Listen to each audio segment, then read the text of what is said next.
माननीय अध्यक्ष जी, मैं जल शक्ति मंत्री जी से अनुपूरक प्रश्न पूछने की अनुमति चाहती हूँ। अनुमति है। अध्यक्ष जी, मैं आपके माध्यम से जल शक्ति मंत्री जी से पूछना चाहती हूँ कि जब बाढ़ के कारण सरकार प्रतिवर्ष करोड़ों का नुकसान झेलती है, तो एक बार इसी धन का उपयोग कर सरकार बाढ़ से निपटने के लिए पुख्ता इंतजाम क्यों नहीं करती? धन्यवाद महोदय।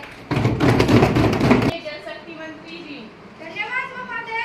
अध्यक्ष जी, मैं अपने साथी के सवाल से पूर्णतः सहमत हूँ और मैं उन्हें अवगत कराना चाहती हूँ कि सरकार इस मामले में अनभिज्ञ नहीं है। इस समस्या को दूर करने के लिए जल्द ही एक योजना लागू करने पर विचार कर रही है। सरकार ने उन सभी राज्यों के आंकड़े एकत्रित कर लिए हैं जिनमें बाढ़ का खतरा ज्यादा है। सरकार ने एनडीआरएफ के कई दस्ते प्रशिक्षित कर इन राज्यों में तैनात कर दिए हैं ताकि राहत कार्यों में देरी न हो। सरकार इस समस्या को जड़ से खत्म करने के लिए सदन में एक विधेयक ला रही है तथा इस पर सरकार विपक्ष का भी पूरा सहयोग चाहती है। धन्यवाद महोदय। प्रश्न संख्या 104 कुमारी राधिका। धन्यवाद महोदय। अध्यक्ष जी, मैं आपके माध्यम से सड़क परिवहन मंत्री जी से पूछना चाहती हूँ कि मेरे लोकसभा क्षेत्र फरीदाबाद की राष्ट्रीय राजमार्ग गांव बघौला में बनने वाले फ्लाईओवर का कार्य कछुआ गति से चल रहा है, जबकि सरकार NHAI 100 घंटे में 100 किलोमीटर सड़क बनाने का दावा करती है। बघौला में जो लोग घंटों जाम में फंसे रहते हैं, जाम के चलते जिन कई लोगों की मृत्यु हो चुकी है, क्या मंत्री जी इस सदन को बताएंगे कि यह कार्य कितने दिनों में पूरा हो जाएगा? धन्यवाद महोदय। धन्यवाद महोदय। अध्यक्ष महोदय, मैं आपके माध्यम से अपने मित्र तथा सदन को बताना चाहती हूँ कि पलवल के राष्ट्रीय राजमार्ग पर बघौला में निर्माणाधीन फ्लाईओवर का कार्य प्रगति पर है। इस कार्य में विलंब का कारण यह रहा कि वहाँ सड़क चौड़ीकरण में बाधा बन रही घरों को हटाने में कोर्ट केस के चलते समय लग गया और मध्य में ग्रामीणों के अनुरोध करने पर फ्लाईओवर की लंबाई को भी बढ़ाया गया है, परंतु अब अगले 6 महीने में काम पूरा हो जाएगा। अध्यक्ष जी, जैसा कि मैंने बताया कि इस फ्लाईओवर को बनाने की समय सीमा 6 महीने और है। सरकार ने सड़क बनाने वाली कंपनी को यह कार्य 3 महीने में पूरा करने का निर्देश दिया है, परंतु कंपनी का कहना है कि बरसात के मौसम के चलते कुछ विलंब हो रहा है, परंतु निर्माण कार्य तय समय सीमा से पहले पूरा कर लिया जाएगा। धन्यवाद महोदय। Question number 105 Kumari Naina. Thank you, Speaker Ma'am. Honorable Speaker Ma'am, will the Minister of Finance be pleased to state A. Whether it is true that corporate sector has to pay 22% tax or common man has to pay 30% tax? B. Whether the government has any plan for the farmer of agriculture sector? C. By what percent corporate sector get benefited by rebate in GST? Thank you, ma'am.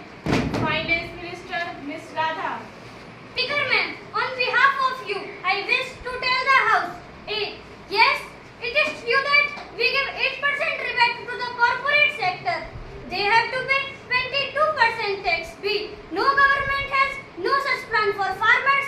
Corporate sector contribute in economy and give job. We have to give rebate in this regard. C. The rebate would fetch 8 lakh crore in market. It would help and enable corporate sector create jobs. Thank you, ma'am. प्रश्न संख्या 106 कुमारी पूनम। मैं पूनम बिलासपुर लोकसभा की युवा सांसद आपके माध्यम से माननीय गृह मंत्री जी से पूछना चाहती हूँ क्या सरकार ने अगली जनगणना की तैयारी शुरू कर दी है? यदि हाँ तो संबंधी ब्यौरा क्या है? महोदय, जनता को लगता है कि जनगणना होनी चाहिए ताकि सभी जातियों के आंकड़े स्पष्ट हो, तो क्या सरकार इसके लिए तैयार है? यदि नहीं तो क्यों? धन्यवाद महोदय। माननीय गृह मंत्री जी। धन्यवाद महोदय। माननीय अध्यक्ष जी, मैं आपके माध्यम से अपने साथी व सदन को बताना चाहती हूँ कि हाँ, सरकार ने अगली जनगणना की तैयारी शुरू कर दी है। इसके लिए सरकार ने मार्च 2027 तक का लक्ष्य रखा है। सरकार जातिगत जनगणना के पक्ष में बिल्कुल भी नहीं है, क्योंकि इससे जातिवाद को बढ़ावा मिलता है। जातिगत जनगणना से सीधा मतलब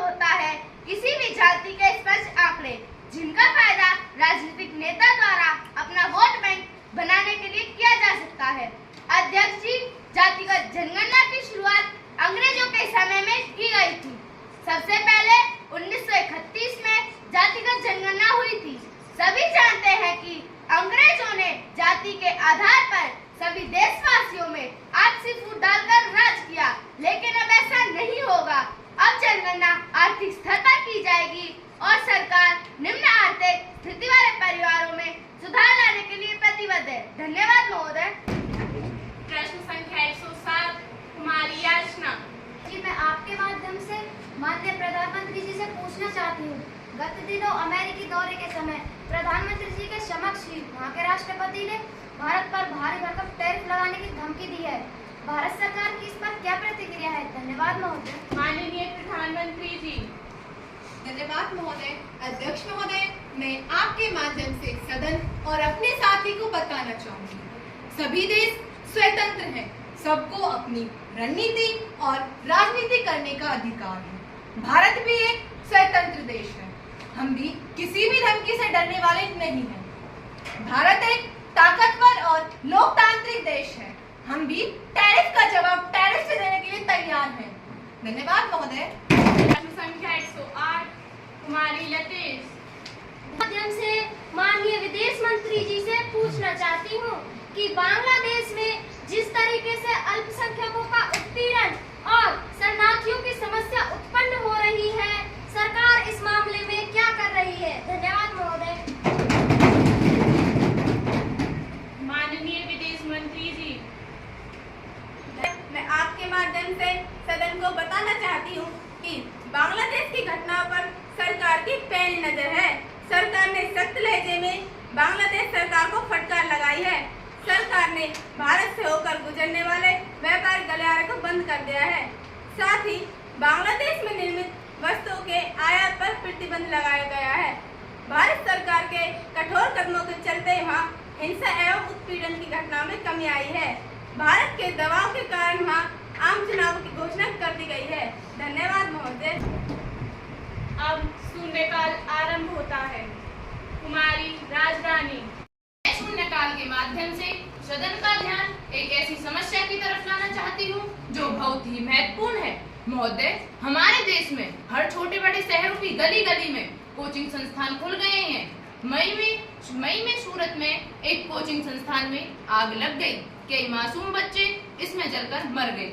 राजस्थान का कोटा और सीकर मेडिकल इंजीनियरिंग के करने वाले प्रयास छात्रों का केंद्र है। देश भर से छात्र यहाँ अध्ययन करने के लिए आते हैं, लेकिन हालत यह है कि कोटा में लगातार छात्रों द्वारा आत्महत्या की घटनाएं समाचार पत्रों में छपती रहती हैं। अभी हाल ही में पढ़ाई में अच्छा करने दबाव के चलते बच्चों पर तनाव इतना हावी हो जाता है कि वे इस प्रकार का कदम उठा लेते हैं। अभी हाल ही में एनएसओसू की पत्रिका में यह आंकड़ा प्रकाशित हुआ है कि लगभग 25% अर्थात 10 करोड़ से ज्यादा छात्र प्राइवेट कोचिंग संस्थाओं में पढ़ते हैं। इन संस्थाओं को छात्रों की सुविधाओं की बिल्कुल चिंता नहीं है। कितनी जगह में कितने छात्र बिठाए जाएं, कितनी फीस ली जाए, क्या बुनियादी सुविधाएं छात्रों को मिले, इसकी ओर उनका कोई ध्यान नहीं है। इसीलिए आवश्यक है कि नियमित रूप से केंद्रीय स्तर पर एक नियामक तंत्र स्थापित किया जाए ताकि इस तरह की समस्या से छुटकारा मिल सके। ऐसी मेरी प्रार्थना है। धन्यवाद महोदय। संबंधित मंत्री व मंत्रिमंडल इस समस्या पर विचार करें तथा समाधान करने का प्रयास करें। Yes ma'am. उम्र के उमराओ, यूट्यूब टीवी पर उम्र मत बिताओ, सोख लेगी आंखों और गालों की लाड़ियाँ, झूठी है ये कहानियाँ, ये चारे हैं पूंजीपतियों की, पीड़ा है हर मानव की। सरकार भी हो, सरोकार भी हो, पर गलतफहमी की दुकानें ना हो। Honorable Speaker Ma'am, I want to place my concern to the house increasing cases of adultery and child abuse. The main cause behind these, I think our TV channels, web series show us all time rape cases, property disputes and supportitious nature. All TV channels engage in this business. There is a failure of my government that does not take step against the producer of the film, TV serials, web series. The censor board is not discharging its duty properly and sincerely. We should appoint a person of not party but a man of action who can keep a check on this type of activity. Films are made to create disputes. These who did this type of activity must be brought into the book. No nation without right literature, right drama, move on the path of progress. We have to save our country from their claws, hoping that our sincere government takes suitable steps in this regard. Thank you, ma'am.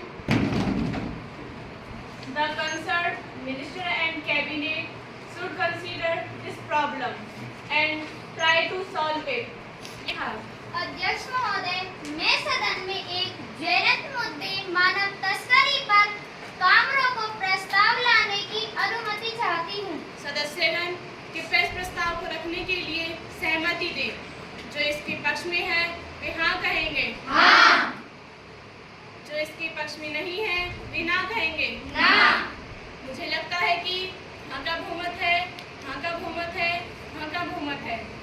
अतः आपको प्रस्ताव रखने की अनुमति है। अध्यक्ष महोदय, मैं आपके माध्यम से सदन को देश के अंदर एक बेहद गंभीर मामले मानव तस्करी को रख रही हूँ, जिसने मुझे व्यक्तिगत तौर पर अंदर तक झकझोर दिया है। अध्यक्ष जी, लगातार सोशल मीडिया पर, इलेक्ट्रॉनिक मीडिया पर, समाचार पत्रों के माध्यम से लगातार खबरें मिल रही हैं कि 10 साल से लेकर 16 साल तक के बच्चे गुमशुदा हो रहे हैं। पता चला है कि गुमशुदा लड़कों के शरीर के प्रमुख अंगों को निकालकर ऊंचे दामों पर बेचा जा रहा है और लड़कियों को देश विदेशों में गलत उद्देश्य से बेचा जा रहा है। सरकार ऐसे मानव तस्करी करने वाले किसी भी गिरोह को पकड़ नहीं पाई है। इस ओर सरकार का कोई ध्यान ही नहीं है। इसलिए मैं चाहती हूँ कि सदन के जारी कार्यों को रोककर इस प्रस्ताव पर चर्चा की जाए, क्योंकि जनवरी से मार्च तक केवल 3 महीने में अकेले हरियाणा राज्य से लगभग 3,480 बच्चे लापता हुए हैं। वह संख्या बढ़कर अब 7,872 हो चुकी है। पूरे देश की स्थिति क्या होगी, यह आप स्वयं अंदाजा लगा सकती हैं। धन्यवाद महोदय। माननीय गृह मंत्री जी। अध्यक्ष महोदय, मेरे विपक्ष के साथी ने सदन के सम्मुख जो विषय रखा है उससे हमारी सरकार बिल्कुल भी अनभिज्ञ नहीं है। इसके लिए हमारी सरकार 2026 में एक कठोर कानून लेकर आ रही है, जिसका ड्राफ्ट तैयार किया जा रहा है। यह विषय देश के भविष्य से जुड़ा हुआ है। हमारे साथी को चिंता करने की आवश्यकता नहीं है। सदन की कार्यवाही को सुचारू रूप से चलने दिया जाए तथा कानून बनाने में हमारा सहयोग करें। धन्यवाद महोदय। प्रश्न है, मानव तस्करी के गंभीर मामले पर सदन का काम रोका जाए। जो इसके पक्ष में है वे हाँ कहेंगे। हाँ।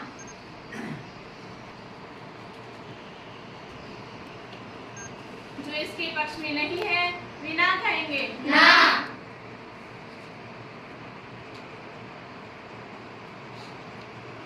मुझे लगता है कि ना का बहुमत है, ना का बहुमत है, ना का बहुमत है।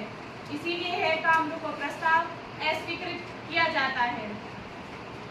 कुमारी रेणु।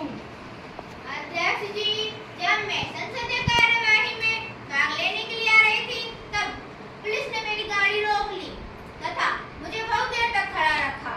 अध्यक्ष जी, मैंने उन्हें अपना परिचय दिया तथा अपना पहचान पत्र दिखाया, लेकिन उन्होंने मेरी एक बात नहीं सुनी और कहा कि यहाँ तो सब मंत्री हैं। इस प्रकार उन्होंने मेरे विशेष अधिकार को भंग किया है। अतः मैं आपसे निवेदन करती हूँ कि मुझे इस मामले को उठाने दिया जाए। मान्य सदस्य, क्या आपने इस संबंध में नोटिस दिया है? आप उपयुक्त सबूतों के साथ नोटिस दे सकती हैं। मैं उस पर विचार करूंगी तथा आप अचानक इस प्रकार प्रश्न नहीं उठा सकती। अध्यक्ष जी, मैंने आज प्रातः 10 बजे नोटिस दे दिया है।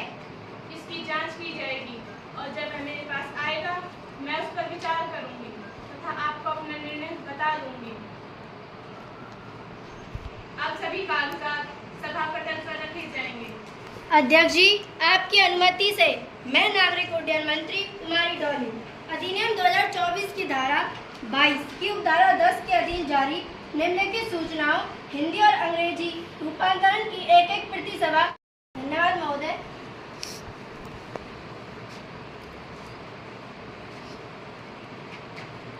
अब महासचिव युवा संसद सभा से प्राप्त संदेश पढ़ेंगे। जी महोदय। माननीय अध्यक्ष जी, मुझे युवा संसद की राज्यसभा के महासचिव से प्राप्त निम्नलिखित संदेश की सूचना देनी है। युवा संसद की राज्यसभा के प्रक्रिया तथा कार्य संचालन विभाग के अनुसार डीजल मोटर व्हीकल एक्ट 2025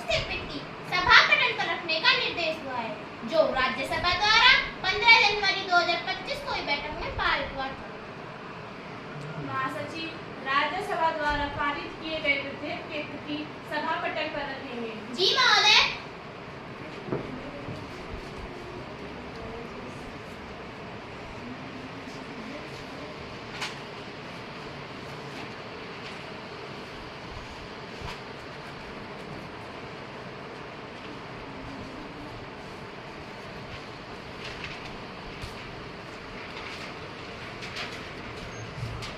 अब ध्यानाकर्षण प्रस्ताव पर चर्चा करेंगे। युवा सांसद कुमारी प्रीति जो स्वास्थ्य मंत्री जी का ध्यानाकर्षित करेंगी। धन्यवाद महोदय। अध्ययन स्वरूप हो रही हार्ट अटैक से मौतों की ओर आकर्षित करना चाहती हूँ। भारत में अभियान जनवरी 2021 से शुरू किया गया था, जिसका उद्देश्य कोविड-19 से बचाव करना था। महोदय, इस अभियान के तहत विभिन्न आयु वर्ग के लोगों को वैक्सीन लगाई गई। महोदय, एक अध्ययन से पता चलता है कि वैक्सीन को जल्दबाजी में तैयार करके बिना पूर्ण अध्ययन व जोखिमों को जाने ही लोगों को लगा दिया गया, जिसके परिणाम स्वरूप देश की एक बड़ी युवा आबादी हार्ट अटैक का शिकार हो रही है। स्वास्थ्य मंत्री इसके बारे में क्या कहेंगे? माननीय स्वास्थ्य मंत्री जी। धन्यवाद महोदय। अध्यक्ष महोदय, यह पूरी दुनिया जानती है कि कोरोना काल में भारत की स्थिति विश्व के बड़े व विकसित देशों की तुलना में कई बेहतर थी। हमने अपने ही नहीं, विश्व के अन्य देशों में भी कोरोना की दवा व वैक्सीन भिजवाई थी। मैं इस सदन में अपने साथी को बताना चाहती हूँ कि ICMR और एम्स के संयुक्त अध्ययन के अनुसार भारत की कोरोना वैक्सीन पूरी तरह सुरक्षित है। अचानक हार्ट अटैक या मौत से इसका कोई सीधा संबंध नहीं है। अचानक हार्ट अटैक या मौत के पीछे एक संयुक्त अध्ययन से पता चलता है कि गलत जीवन शैली, अनुवांशिक कारणों, पुरानी बीमारी, अनियमित खान-पान, तनाव, शराब सिगरेट की लत, व्यायाम की कमी, अनियमित नींद, अचानक हार्ट अटैक या मौत के संभावित कारण है। धन्यवाद महोदय। बनाकर सरकार को बचाने का प्रयास कर रहे हैं, परंतु मुझे ऐसा लगता है कि इन मौतों के जिम्मेदार पूरी तरह से सरकार तथा कोरोना वैक्सीन है। महोदय, सैफ अली अलीवाला, सिद्धार्थ शुक्ला, पुनीत राजकुमार, सिंगर केके ऐसे मशहूर लोग हैं जो संतुलित जीवन शैली, नियमित व्यायाम व नींद लेने वाले थे, लेकिन कोरोना वैक्सीन ने इनको भी काल का ग्रास बना दिया। स्वास्थ्य मंत्री जी, जिन व्यक्तियों ने वैक्सीन लगवाई उन्हें हार्ट में माइल्ड मायोकार्डाइटिस, दिल की मांसपेशियों में सूजन तथा पेरिकार्डाइटिस जैसे संक्रमण पाए गए हैं, जो अचानक हार्ट अटैक की समस्या का मुख्य कारण है। धन्यवाद महोदय। माननीय स्वास्थ्य। धन्यवाद महोदय। अध्यक्ष जी, मैं अपने साथी को बता दूं कि WHO और CDC के संयुक्त अध्ययन के अनुसार भारत की कोरोना वैक्सीन पूरी तरह सुरक्षित है। इसके फायदे संभावित जोखिमों की तुलना में कई अधिक हैं और इसका कोई ठोस प्रमाण नहीं है कि कोरोना वैक्सीन के कारण हार्ट अटैक के मामले में कोई बढ़ोतरी हुई है। और मैं सदन को बताना चाहती हूँ कि ऐसे समय में डर या अफवाह फैलाने की बजाय लोगों को जागरूक करना चाहिए कि वे समय समय पर स्वास्थ्य जांच कराते रहें तथा जीवन शैली को संयमित रखें और याद रखें, दिल स्वस्थ रहेगा तभी जिंदगी चलेगी। धन्यवाद महोदय। माननीय सिंचाई मंत्री जी। धन्यवाद। मैं सदन के सामने बहुप्रतीक्षित नदी घाटी परियोजना की पुनर्स्थापना की अनुमति चाहती हूँ।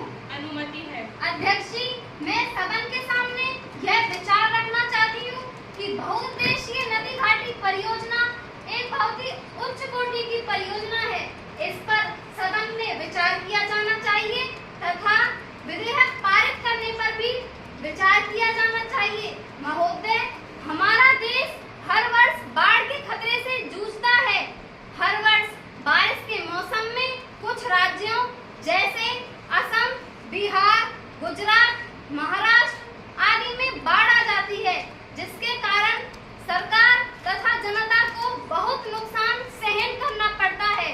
बाढ़ के बाद की स्थिति भयावह बन जाती है, क्योंकि जीव जंतुओं और वनस्पतियों के नष्ट होने से इतनी गंदगी पैदा हो जाती है, जिसके कारण भयंकर बीमारियां फैल जाती हैं। इस परियोजना के तहत भारत की 60 नदियों को जोड़ा जाएगा, जिसमें गंगा नदी भी शामिल है। उम्मीद है कि इस परियोजना की मदद से अनिश्चित मानसूनी बारिश पर किसानों की निर्भरता में कटौती आएगी तथा सिंचाई के लिए लाखों हेक्टेयर खेती योग्य होगी। 18,000 किलोमीटर नहरों का, 12,000 किलोमीटर नौवहन का विकास होगा, जिससे परिवहन लागत में कमी आएगी। बड़े पैमाने पर नवीकरण होगा तथा 4,000 टूरिस्ट स्पॉट बनेंगे। दुनिया में जितना पानी उपलब्ध है लगभग उसका 4% ही भारत के पास है। इतने से जल में भारत की आबादी, जो दुनिया की कुल आबादी का 17% है, कि जल संबंधी जरूरत को पूरा करने का भार है, जिस पर करोड़ों क्यूबिक क्यूसेक पानी हर साल बहकर समुद्र में बर्बाद हो जाता है। अतः इस समस्या से निपटने के लिए सरकार विचार कर रही है कि देश की सभी नदियों को जोड़ा जाए, जिससे बाढ़ का पानी बट जाएगा और उस पानी का दूसरी जगह पर सदुपयोग किया जा सकेगा। इससे सरकार तथा जनता दोनों का हित है। सरकार को भी बार बार इस समस्या से जूझना नहीं पड़ेगा। मेरा विचार है कि सदन इस विधेयक पर विचार कर इसे पारित करने में सहयोग दे। धन्यवाद महोदय। सदन की कार्यवाही। माननीय स्वास्थ्य मंत्री जी। धन्यवाद महोदय। अध्यक्ष जी, हमारी सरकार इस तरह की समस्या से भलीभांति परिचित है। सरकार का प्रयास है कि ज्यादा से ज्यादा ऐसी भूमि अधिग्रहित की जाए जो उपजाऊ तथा कृषि योग्य नहीं है।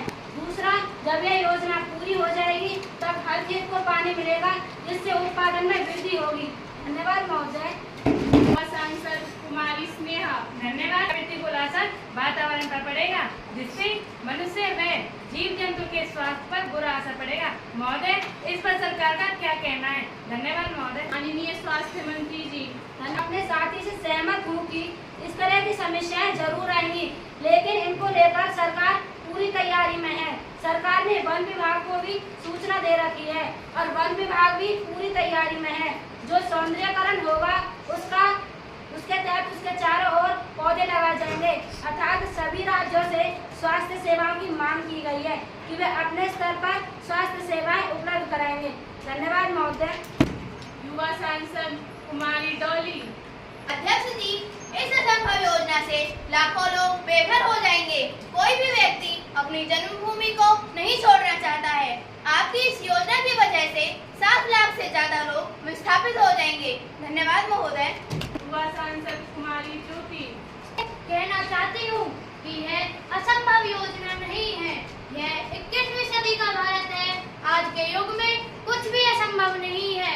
यह योजना तो पूरी होगी ही, साथ ही विस्थापित लोगों को ऐसी जगह स्थापित किया जाएगा जहाँ प्राकृतिक आपदाएं न के बराबर हो तथा वे सब लोग जीवन भर आराम से रह सकेंगे। धन्यवाद महोदय। युवा सांसद कुमारी दीदी।